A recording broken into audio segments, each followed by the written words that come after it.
Hello everyone, कैसे हो आप सब। जिंदगी आधी द्वंद में ही चली जाती है, इसीलिए कहते हैं मत रहो द्वंद में, आगे बढ़ो उमंग में, जीत लो जहान को ये पूरे आसमान को। कभी बताया था हमने। देखो, दरअसल अभी आप लोगों के सामने यक्ष प्रश्न है, क्या करें।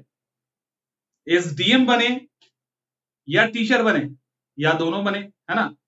बीपीएससी का टीआरई 3.0, उसके बाद जस्ट कुछ समय बाद 4.0, उसके बाद एसडीएम के लिए बीपीएससी का जो अपना नंबर 1 एग्जाम है वो है आप में से, और दोनों की रिक्वायरमेंट ग्रेजुएशन लेवल की है और बीएड वो अपना अलग टॉपिक है। ग्रेजुएशन तो मिनिमम मांगता ही मांगता है। अब सवाल ये है कि क्या, अब इसमें क्या है, दरअसल बीपीएससी की तैयारी करने वाले बहुत सारे स्टूडेंट हैं, मौका बड़ा है, बहुत सारे पोस्ट आ रहे हैं, तो कैसे मैनेज करें टीआरई को और बीपीएससी को, ये सवाल है ना। क्या छोड़ दें, क्या पकड़, किसको पकड़े, ये सारे कई सारे क्वेश्चंस हैं आपके मन में। देखो, दो तरह के स्टूडेंट हैं यहाँ पे, कैटेगरी दो तरह की होगी। एक वो स्टूडेंट हैं जिनको फर्क नहीं पड़ता जिंदगी में क्या होगा, सपने हमारे, मतलब जो हमारा सपना है उसको हम पूरा करेंगे, नहीं होगा तो देखा जाएगा।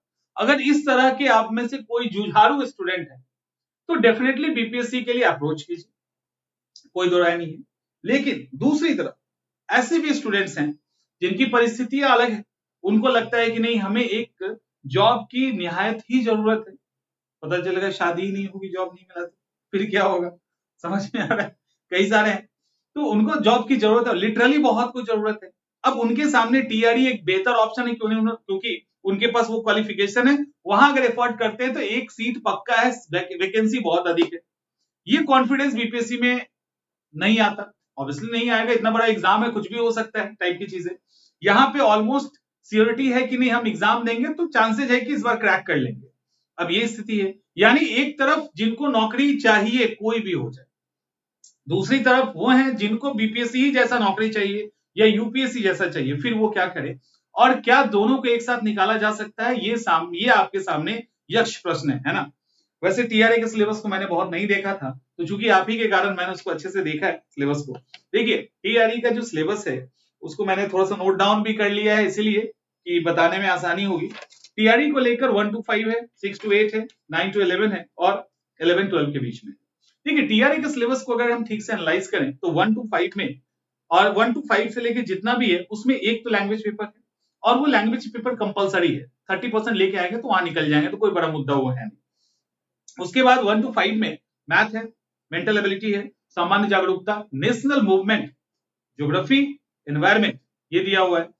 और उसी तरह से 2 का जो सेकेंड पार्ट है, यानी 6 to 8 का जो सेकेंड पार्ट है, उसके अंदर आई थिंक मेंटल एबिलिटी को हटा दिया गया है, सामान्य विज्ञान को दे दिया गया है, और उसके अलावा एक और थर्ड पार्ट है, दैट इज ऑप्शनल पेपर। यानी अगर हम 1 to 5 की बात करें तो उसमें part A and part B है। 6 to 8 की बात करें, कुछ ऐसा ही है ना, तो उसके अंदर 3 पार्ट है, ए, बी एंड सी। 6 8 हो गया। 9 से 10 की बात करें तो इसके अंदर भी 3 पार्ट है, ए, बी और सी। और 11 और 12 की बात करें तो इसके अंदर भी 3 पार्ट है, ए, बी और सी। इस ए सबका कॉमन है, ए पार्ट जो है वो सबका कॉमन है, लैंग्वेज पेपर है, आपको जो भी हिंदी इंग्लिश जो भी लेना उसके अंदर आपको क्वालिफाई करना, जस्ट यही है। बी का जो सेक्शन है उसमें मैथ, एक मेंटल एबिलिटी, मुझे लगता है जहां तक सही है तो मैथ सबके अंदर है, मेंटल एबिलिटी इसके अंदर उसको हटा दिया गया है, राइट। मेंटल एबिलिटी हटा के इन सब जगह पे साइंस को जोड़ दिया गया है, बाकी सिलेबस सेम, ठीक है। बी का भी सिलेबस ऑलमोस्ट सेम है, सिर्फ साइंस को हटाया गया है और एनवायरमेंट को हटा दिया गया है, जो 1 to 6 के बीच में है। बट 1 to 5 के बीच में, 1 to 5 के बीच में जो एनवायरमेंट हटाया है वो आपको हटता हुआ दिख रहा है, उससे सवाल आएगा। ज्योग्राफी शामिल है तो वो भी सवाल आएगा, तो एनवायरमेंट हटता नहीं है, एनवायरमेंट है उसके अंदर। तो एक हटा हुआ जो मुझे दिख रहा है वो दैट इज मेंटल एबिलिटी, जिससे अब पता नहीं सवाल रहता है या नहीं रहता। अब यहाँ पे अगर हम ठीक से देखें तो मेंटल एबिलिटी की जगह साइंस को ऐड किया है, जनरल साइंस, बाकी सिलेबस ऑलमोस्ट सेम, तो ये सिलेबस कॉमन है। इसके बाद सी के अंदर क्या हो रहा है, जो सी सेक्शन है आपका, इसके अंदर ऑप्शनल टाइप के पेपर आ रहे हैं, जो इसके अंदर कम है, यहां पे उससे अधिक है, और लास्ट में 11 और 12 में बड़ा हो जाता है। इसके अंदर मतलब ऑप्शंस बहुत ज्यादा बढ़ जाते हैं, तो ऑप्शन बढ़ जाता है, स्टैंडर्ड बढ़ जाता है, क्योंकि 11 12 का एग्जाम देंगे तो 6 और 8 वाला तो होगा नहीं ना, तो उस लेवल पे स्टैंडर्ड बढ़ जाता है और उस तरह से आप एग्जाम देते हो। तो ये टीआरई है और मैंने पेपर देखा है, पिछले टीआरई का पेपर देखा है, पेपर बहुत इजी होता है ऐसा नहीं है, और कंपटीशन तो बहुत ज्यादा है, लाखों स्टूडेंट एग्जाम देते हैं, तो कंपटीशन अधिक है, तो वहां भी आपको अच्छा खासा स्ट्रगल करना पड़ेगा। अब यहाँ पे क्या है, बीपीएससी को लेकर तो हम लोग बहुत डिस्कस कर चुके हैं, टीआरई मेरे लिए थोड़ा सा नया है ना।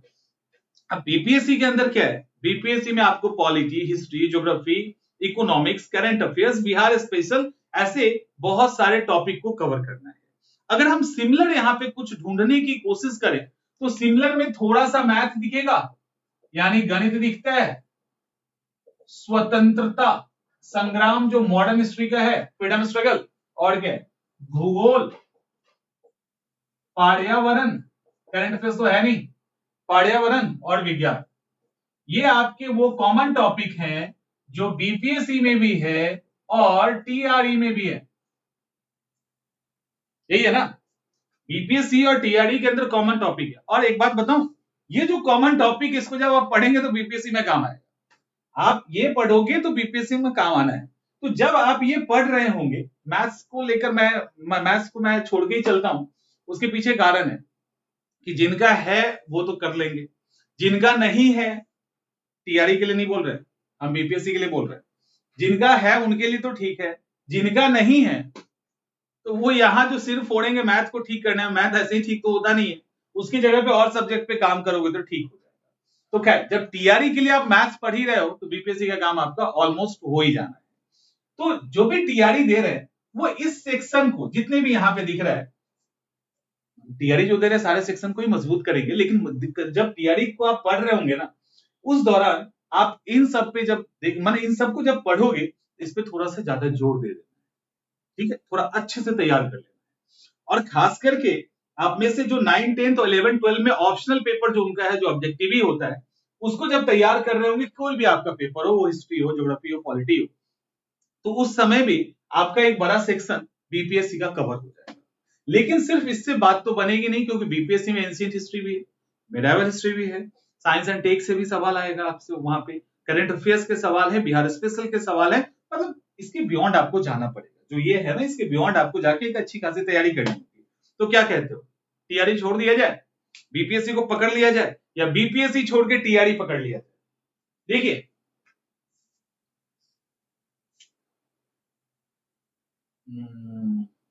जैसे मान लो आप एक स्टूडेंट हो, अब आपके सामने, ठीक है, बना दिया जाए, ये इधर एक हाथ में टीआरई है और एक हाथ में बीपीएससी है, तो मेरे हिसाब से आपको कुछ भी नहीं छोड़ना चाहिए।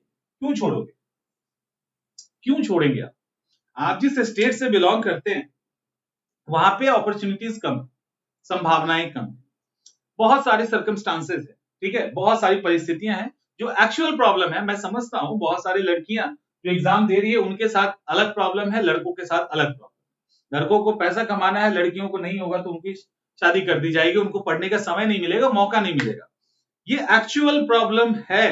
पैसा जब आप कमाने लगोगे ना, जब आपके पास पैसा आने लगेगा, तो आपके डिसीजन की वैल्यू आपके घर वाले भी करेंगे। अगर आप पैसा नहीं कमाते तो आपके डिसीजन की कोई खास वैल्यू नहीं होती है, आपको मौका नहीं मिलता है, आपको योग्य नहीं समझा जाता है।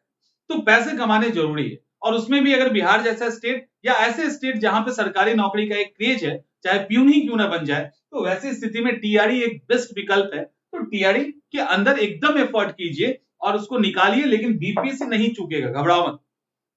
देखो, आज से लेकर 30 सितंबर तक आप खुद को लॉक कर लीजिए। आज से लेकर 30 सितंबर तक ना आप किसी के बेटा है, ना बेटी है, ना भाई है, ना बहन है, कुछ नहीं है, आप सिर्फ एक प्योर स्टूडेंट हैं, किताब ही आपकी दुनिया है और रिजल्ट आपका सपना है, सिंपल सी बात है। तो इस किताब की दुनिया से उस रिजल्ट के सपने को पूरा करना है, इतना ही, और कोई दुनिया में कोई रिलेशन ही नहीं है, कोई फर्क नहीं पड़ता, नहीं होगा तो कोई पूछेगा तो बताओ, कोई नहीं पूछेगा, फिर समझ में आ रहा है। अब सवाल है कि इसको हम कैसे क्रैक करें, जो भी टीआरई देंगे वो ऑब्वियसली बीपीएससी देने वाले हैं, तो इसको हम क्रैक कैसे करें, ये हमारे पास टारगेट होना चाहिए ना। छोड़ना नहीं है, मैं फिर से कह रहा हूं, छोड़ना नहीं है, और हम दोनों को निकालेंगे, और दोनों निकलेगा भी। देखो आपका एग्जाम आई थिंक कब होने वाला है, एग्जाम डेट मैंने नहीं देखा है, लेकिन शायद 20 के आसपास है ना, 20 जुलाई के आसपास कुछ डेट होगा। तो टीआरई 3.0 जो है आई थिंक 20 जुलाई, देख लेना डेट, मुझे डेट मैं कंफर्म नहीं कर रहा हूँ, उसी के आसपास होगा। और जहां तक मुझे लग रहा है 4 पॉइंट भी शायद अगस्त में है। अभी अभी चूंकि क्या इलेक्शन नजदीक है ना, सबको समझ में आता है पॉलिटिकल क्या चल रहा है, तो मौका मिल रहा है, मौका मिल रहा है तो चौका आप क्यों ना लगाओ, आप क्यों चूक जाइए। ठीक है, तो 3.0 और 4.0 समथिंग इसी के आसपास, यानी बीपीएससी के पहले सब हो रहा है। अपनी पढ़ाई के अंदर, अपनी पढ़ाई के अंदर आप जो टीआरई को लेकर बहुत डेडिकेटेड, समझिए इस बात को, मैंने पहले ही बताया था कैटेगरी दो तरह की है। एक कैटेगरी है जो बीपीएससी को लेकर डेडिकेटेड है, उसको बीपीएससी ही चाहिए और उसको बीपीएससी चाहिए, साथ में ये हो जाता है तो अच्छी बात है, नहीं तो कोई बात नहीं। एक को है कि नहीं हमको एकदम अर्जेंट नौकरी की जरूरत है, तो उनके लिए प्रायोरिटी टीआरई ही होना चाहिए। बीपीएससी 1 मिनट के लिए संभावना मान ले इस साल नहीं हुआ कोई बात नहीं, अगले साल फिर बीपीएससी आने वाला है। ठीक है, अगले साल फिर आएगा, ऐसा कुछ नहीं है, लेकिन ये अगले साल नहीं आएगा, चांसेस कम है, सीट फुल हो जाएगा, कहानी खत्म है उस साल के लिए, या जो हो जाए हमको नहीं पता आएगा नहीं आएगा। लेकिन इसको किया यहाँ पे तो आपकी नौकरी बहुत जल्दी हो जाएगी ना, लगे हाथ आप एग्जाम दोगे और जल्दी रिजल्ट आ जाएगा। तो और नौकरी की आपको रिक्वायरमेंट बहुत ज्यादा है आपकी परिस्थिति के अकॉर्डिंग, तो टीआरई आपकी प्रायोरिटी होनी चाहिए, उसके बाद आप बीपीएससी को लेकर चलो। तो दो अलग तरह के स्टूडेंट हो गए ना। अब सवाल यह है कि अभी अगर आप इस तरह से एग्जाम की तैयारी कर रहे हैं, आप क्या कर रहे हो हमको नहीं पता, हम यहाँ पे बस यही मान के चलेंगे कि आप स्टूडेंट है फुल टाइम। पार्ट टाइम की बात है, अगर पार्ट टाइम है, आप बढ़िया जगह कहीं नौकरी कर रहे हो, कुछ ऐसा है, प्राइवेट हो या सरकारी हो, उससे फर्क नहीं पड़ता। अगर आप प्राइवेट में अच्छा कमा रहे हैं या आप सरकारी में कमा रहे हैं, तो आप बीपीएससी को टारगेट करो, फिर टीआरई की जरूरत नहीं, फिर बीपीएससी जैसा मौका फिर दोबारा शायद मिले ना मिले, ऐसी है, ऐसा मौका है।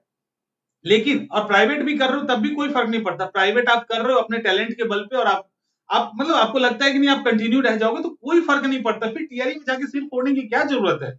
आप प्राइवेट जॉब कीजिए मस्ती में, प्राइवेट जॉब करके बढ़िया जगह पे रहोगे, टीआरई करके कहां कहां घूमोगे तुमको पता है ना, टीआरई अगर हो जाए तब समझ में आएगा कि कौन कौन सा जगह मिलता है नौकरी करने के लिए।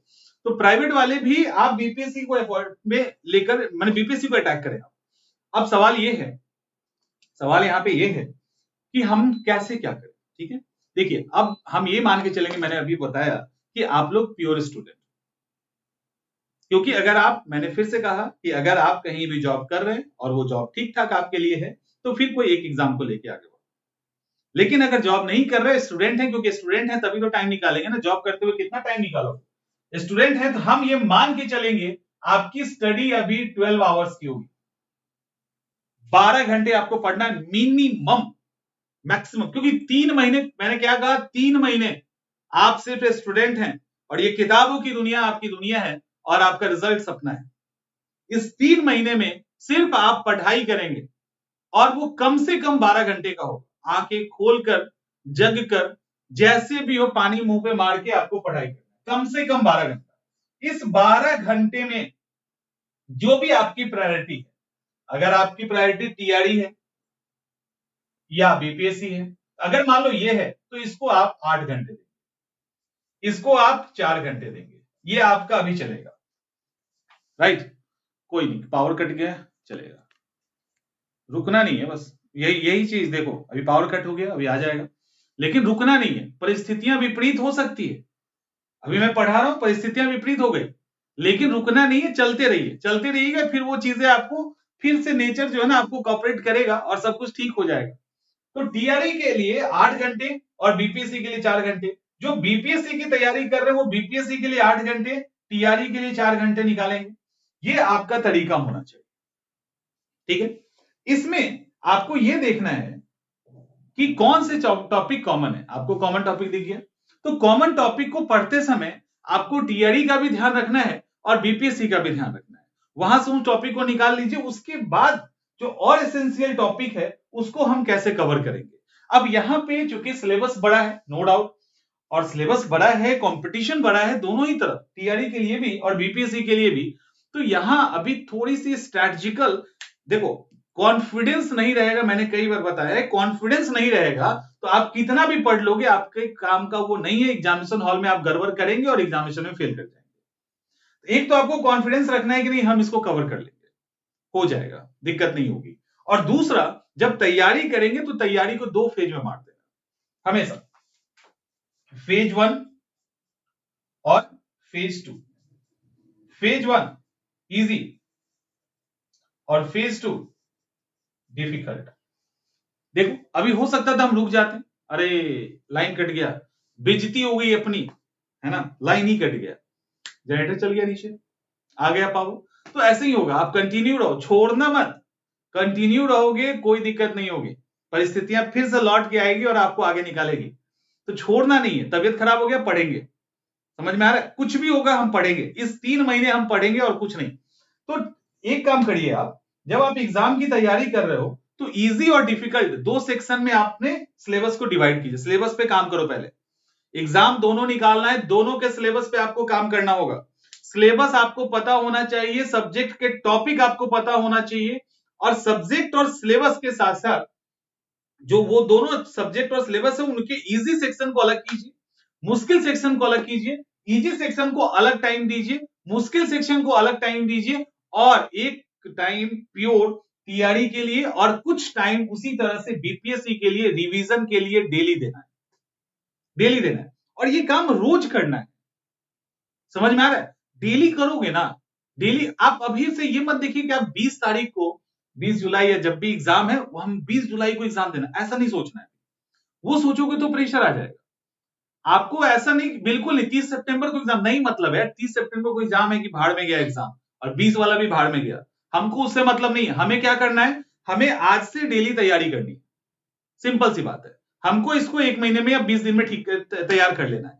हमारा टारगेट 20 दिन में तैयार करना है, एग्जाम हमको नहीं पता, एकदम दिमाग को रोक देना है, सिल्ड बनाना है कि एग्जाम डेट हमको नहीं पता, हमें 20 दिन में अगर इसका एग्जाम हो रहा है तो हमको इसके लिए तैयार होना है, और इसके लिए हमको 2 महीने में तैयार होना है। ये बना के उसके अकॉर्डिंग अपने शेड्यूल को आगे बढ़ाओ, समझ में आ रहा है, शेड्यूल को आगे बढ़ाओ, अपने आप को मोटिवेट रखना बहुत जरूरी है। और आप ये डेली कहिए खुद से कि हम दोनों एग्जाम निकालेंगे, पहले टीचर बनेंगे उसके बाद एसडीएम बनेंगे, पहले टीचर बनेंगे फिर एसडीएम बनेंगे, और बनेंगे, टीचर बन जाओ पहले, एसडीएम बनने में तो बहुत टाइम है, तो टीचर बन जाइए। एसडीएम जब बनिएगा, जब तक टीचर बन के इधर उधर रहिएगा तो आएंगे सब बड़े बड़े ऑफिसर्स आते ही चेक करने के लिए, और एक ही बार जब एसडीएम बन जाओगे तो कितना मजा आएगा सोचो। सबसे मजा तभी आता है जब कांस्टेबल से आप डीवाईएसपी बनते हैं, कांस्टेबल से जब डीवाईएसपी बनते हैं ना, तब जो फील आता है वो फील डायरेक्ट डीवाईएसपी बनने का नहीं आता। तो बेहतर है कि टीआरई निकालो उसके बाद एसडीएम बनो। तो उसके लिए मैंने अभी तरीका बताया, तो इन सबको फॉलो कीजिए, इन सबको फॉलो करो, करेंगे। रास्ता आसान नहीं है, रास्ता मुश्किल वाला है, नो डाउट, लेकिन अब इसी में चलना है। और हमने 12 घंटा बताया ना, इसको आपको बढ़ाना है, इसको आपको 14, 15, 16 घंटे तक लेके जाना है, एटलीस्ट 14 से 15 आवर्स तक लेके जाना है, यानी 14 से 15 घंटे आप डेली पढ़ें। अगर 14 से 15 घंटे आप पढ़ोगे और पहले से थोड़ी तैयारी कर रहे हो तो आपका समय बहुत बचेगा, मैंने आप बहुत आसानी से चीजों को कवर कर लेंगे, वो बीपीएससी हो या कोई भी हो। और एक बार मोशन में आ जाता है ना कोई भी स्टूडेंट, एक बार तैयार हो, यानी एक बार अपने आप को उस लेवल पे सोच कर तैयार कर लेता है, फिर उसके लिए कुछ नहीं है, वो टीआरई आ रहा है कि बीपीएससी आ रहा है कि यूपीएससी आ रहा है, फर्क ही नहीं पड़ता, निकालना है तो निकालना है। तो ये है, और एग्जाम हॉल स्ट्रैटेजी पे काम करके जाइएगा, क्योंकि हमने ये देखा है अच्छे अच्छे स्टूडेंट को, और आपने भी अगर एग्जाम पहले दिया है तो आपको भी एक्सपीरियंस होगा, आप उनमें हो या ना हो, आपने जरूर देखा होगा कई ऐसे स्टूडेंट जो बहुत अच्छे हैं, एग्जाम हॉल में गलती कर देते हैं, कई बार हो जाता है उनसे, वो सिली मिस्टेक के फॉर्म में हो या एग्जाम हॉल के अंदर पैनिक हो जाना हो, प्रेशर बहुत अधिक ले लेना हो, तो उस पे भी आपको इसी बीच में काम करना है, एग्जाम हॉल स्ट्रैटेजी। और इस तरह से चीजों को देखकर जब तैयारी करेंगे एग्जाम सक्सेसफुल होगा, और दोनों ही होगा, कुछ छूटेगा नहीं। क्लियर? आई थिंक अब चीजें समझ में आ गई होंगी कि हम टीआरई को और बीपीएससी को लेके चल सकते हैं और एग्जाम को निकाल भी सकते हैं 3 महीने। जब भी मैं कहता हूं ना किसी को कि 3 महीना है ना, 3 महीना में तुम्हारा बीपीएससी ही नहीं यूपीएससी भी निकल सकता है अगर तुम निकालना चाहो तो एक बार उसको हंसी आ जाती है, उसको लगता है कि क्या ऐसे ही बोलता है क्योंकि उसने दुनिया नहीं देखी है, समझ में आ रहा है, वो अपने दिमाग से अपने ही स्टैंडर्ड से चीजों को देखना चाहता है, और उसके बियॉन्ड जाता है, उसको एक्सेप्ट नहीं करना चाहता, उसको लगता है हमसे साल भर लगेगा तो कोई ऐसा कौन सा है, कौन इतना तेज है कि 3 महीने में निकाल देगा। और क्या ऐसा नहीं होता है, हर साल होता है, हर बार होता है, तो हर साल और हर बार स्टूडेंट ही निकालते हैं ना, और जेन्युइन स्टूडेंट निकालते हैं, फिर आप क्यों नहीं, और निकाला जा सकता है, ऐसा नहीं है कि निकाला नहीं जा सकता, समझ में आ रहा है। तो आप भी कर सकते हो और दोनों एग्जाम क्रैक होगा, कोई नहीं छूटेगा। चलिए मिलते हैं हम लोग अगले वीडियो में।